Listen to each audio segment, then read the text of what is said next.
morning. Welcome you to my English class. आज म तपाईहरुसँग present perfect tense हामीले कसरी युज गर्ने, how to make or how to form sentences in present perfect tense सिकाउन गइरहेको छु, okay? So if you don't understand, you can ask me questions and you can practice with me. All right? So present perfect tense लाई हामीले नेपालीमा पूर्ण वर्तमान काल भन्छ. You might have studied this in Nepali, okay? यानी कि यसको मतलब कुनै पनि काम पूरा भएको छ. जस्तै तपाईले कुनै पनि काम गर्नु भएको छ, कसैले गरेका छन् अथवा गरेको छ, गरेकी छिन्, यस्तो भएको छ. यस्तोमा हामीले युज गर्छौं. Right? Okay? So basically present perfect tense is used to express your general experiences. I mean, what you have up to now.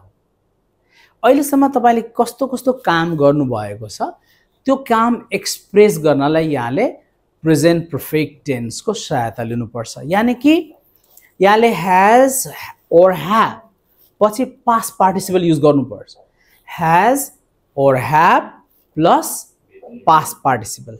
त्यसलाई सिम्पल ल्याङ्ग्वेजमा हामीले भन्न सकिन्छ verb 3 युज गर्नुपर्छ. You have to use past participle form of the verb. Now let's look at the examples. हामीले example हेरौं त. जस्तै यहाँनिर स्ट्रक्चर छ has have plus verb 3 छ. I've been to Palpa. यो सेन्टेन्सले भन्छ म पाल्पा गएको छु. How can you repeat that? म पाल्पा गएको छु means I've been to Palpa. Have you been to Palpa? Palpa जानु भएको छ? So if you have been to Palpa, you can say I've been to Palpa. तपाईं लुम्बिनी जानु भएछ भने I've been to Lumbini. Okay, good. Pokhara जानु भएछ भने I've been to पोखरा. ओ नेपालगञ्ज जानु भएछ भने अर्घाखाँची जानु भएछ. That's good. Okay? So I have eaten momo. मैले मोमो खाएको छु. त्यो पनि अनुभव हो. That's your experience, okay? I've eaten momo. I've eaten chow mein. Have you eaten pork? Pork khanu bhayecha? Yes, I have it. Pork, pork means, Oh, pork. Pork is very good meat, okay? So, खाएको छु. She has just gone to market. अर्को छ Sita had just gone to market. Right? Sita भर्खरै बजार जानु भएको छ. Sita has just gone. Sita has just been to market. There is difference. Sita has gone to market र Sita has been to market. के difference हुन सक्छ होला? Sita has been to market and Sita has gone to market. के difference हुन सक्छ?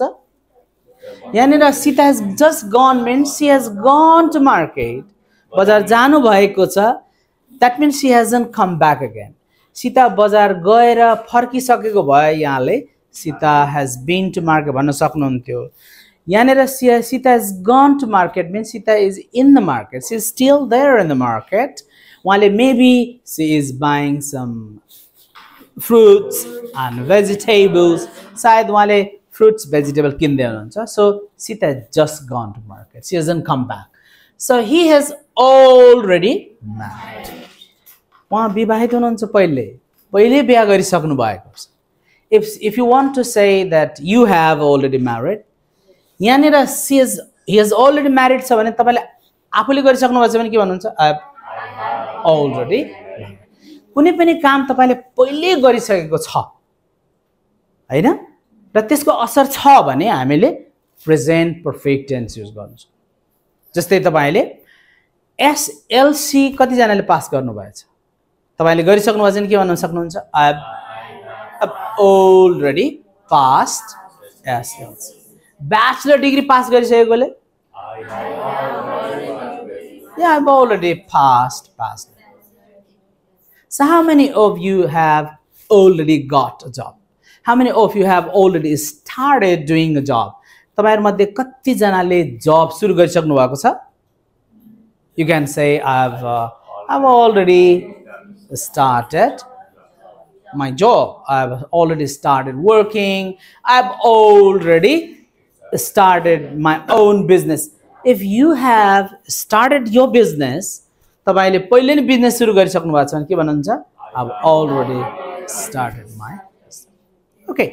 So next, negative हामीले कसरी बनाउने? यहाँनिर यो सेन्टेन्सेसहरु तपाईले पोजिटिभ बनाउनु भयो, राइट? अब यसको नेगेटिभ प्रेजेन्ट पर्फेक्टमा हामीले कसरी गराउने त? Look at here. I am not married yet. कुनै पनि काम अहिलेसम्म गर्नु भएको छैन भने लास्टमा YET yet लगाउनु पर्छ. For example, अझै बिहा गरेको छैन भन्दा के भन्नुहुन्छ? I have not married yet. अझै जागिर सुरु गरेको छैन?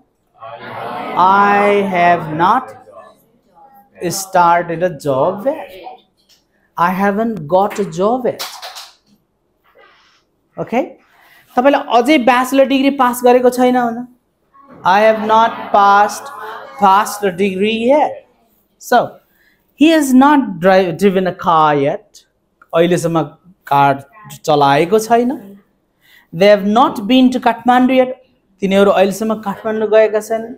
Have you been to Kathmandu? They have already been. And has not seen a tiger yet. अहिलेसम्म मैले बाघ देखेको छैन. I have not seen a tiger yet. Have you ever question गर्दा जहिले पनि हामीले have you ever यस्तो लगाउनु पर्छ. यसले जहिले पनि एक्सपिरियन्सको बारेमा सोच. This question always asks you about your experience. Have you? Can you form a few questions starting with have you ever? तपाईले कहिल्यै भनेको. That's. Have you ever seen tiger? Okay. Have you ever been to Pokhara? Pokhara कहिले जानु भएको छ? एउटा भयो. Next. तपाई राजेश हमालसँग कहिले कुरा गर्नु भएछ? कसरी भन्न सक्छ? Have you ever talked to Rajesh Hamal? जहिले पनि त प्रेजेन्ट पर्फेक्ट टेन्समा पास्ट पार्टिसिपल युज गर्नै पर्छ. verb 3 लगाउनै पर्छ. चाहे त्यो पोजिटिभमा होस्, चाहे नेगेटिभमा होस्, चाहे यस नो क्वेशनमा हो और डब्ल्युएच क्वेशनमा हो. डब्ल्युएच क्वेशनमा पनि तपाईले जस्तै नेपालको कस्तो कस्तो ठाउँ तपाई घुमिसक्नु भएको छ? How will you ask this question? WH question. For example, what kind of places in Nepal have you already visited? तपाईले भन्न सक्नुहुन्छ I've already visited Kathmandu. Can you repeat that? I have already visited Palpa. Already visited Pokhara. Chitwan also. You can say I've already visited. So this way you can ask question. Have you ever been to Chitwan? Yeah. Elephant. मलाई सोध्नुस् त तपाईले कहिले elephant देख्नु भएको छ sir? Have you ever seen an elephant?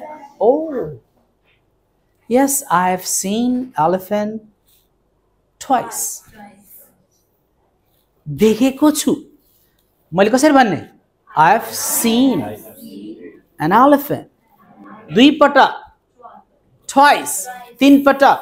Thrice. चार पटक. 4 times. Okay? So, dear students, this is how we use present perfect tense to express our general experiences by using either has or have and past participle in different forms like statement, yes no question, negative or WH questions. Okay? So if you want to learn English, यदि तपाईहरु अंग्रेजी सिक्न चाहनुहुन्छ भने, English बोल्न चाहनुहुन्छ भने, तपाई BBC ग्लोबल एजुकेशन को विभिन्न ब्रान्चेस जस्तै बुटोल मिलनचोक, तिलोत्तमा मणिग्राम, र काठमाडौँ पुतली सडकको ब्रान्चमा गएर इङ्ग्लिस क्लास जोइन गर्नुहोस् थ्याङ्क यू